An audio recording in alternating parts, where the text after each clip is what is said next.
আমরা আজকে জেনে যেতে চাই কি কাজ করলে আল্লাহর নৈকট্য পাওয়া যায়, কি কাজ করলে আল্লাহর কাছে যাওয়া যায়। দুইটা সোর্স থেকে জানবো। কয়টা সোর্স? এক হচ্ছে কোরআন, আরেক হচ্ছে সুন্নাহ। আওয়াজ করে জবাব দেন, এক হচ্ছে, আরেক হচ্ছে।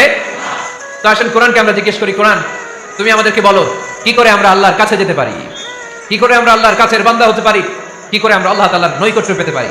এবার কোরআন আমাদেরকে প্রেসক্রিপশন দিচ্ছে, শোনো, তোমরা যদি আল্লাহর নৈকট্যপ্রাপ্ত বান্দা হতে চাও তাহলে সিজদায় লুটিয়ে পড়ো। সুবহানাল্লাহ পড়তে পারলেন না? ওয়াসজুদ ওয়াক্তারিব, ওয়াসজুদ ওয়াক্তারিব। কোরআনের নির্দেশ হচ্ছে সিজদায় লুটিয়ে পড়ো, আল্লাহর নৈকট্য হাসিল করো।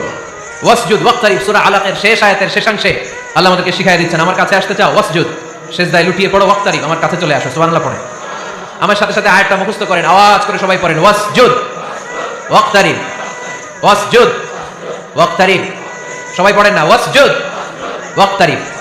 এর মানে হচ্ছে সিজদায় লুটিয়ে পড়ো আর আমার কাছে আসো। Prostrate and be closer to me. সিজদায় লুটিয়ে পড়ো আর আমার কাছে চলে আসো।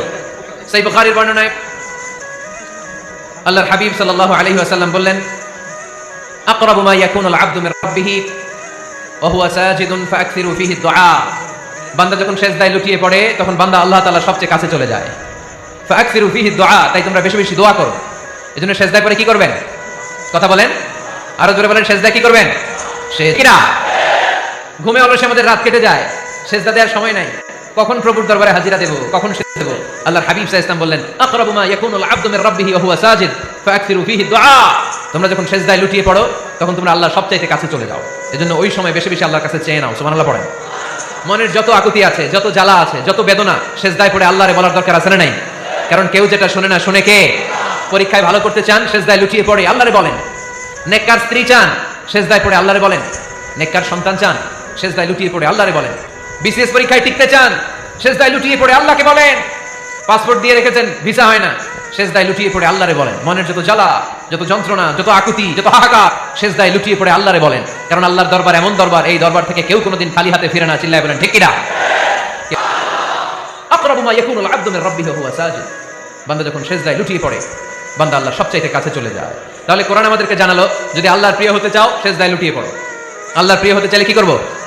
আওয়াজ করে বলেন, কি করতে হবে? আল্লাহর হাবিব সাল্লাল্লাহু আলাইহি ওয়াসাল্লাম লম্বা সময় ধরে রাতে সিজদায় পড়ে থাকতেন। আল্লাহর হাবিব সাল্লাল্লাহু আলাইহি ওয়াসাল্লামের সাহাবারা সব সময় লম্বা লম্বা রুকু দিতেন, লম্বা লম্বা সিজদা দিতেন। কিন্তু আমরা রুকুর মধ্যে তাড়াহুড়ো করি, সিজদা দিতে যে তাড়াহুড়ো করি, এরকম আছে না নাই? নিমশার এলাকায় এরকম কেউ নাই আলহামদুলিল্লাহ। আপনারা তাড়াহুড়ো করেন? করবেন না আমার ভাইয়েরা। There is no rushing in সালাহ। সালাতে তাড়াহুড়ো নেই। There is no hastiness in সালাহ। সালাতে কোনো তাড়াহুড়ো নেই।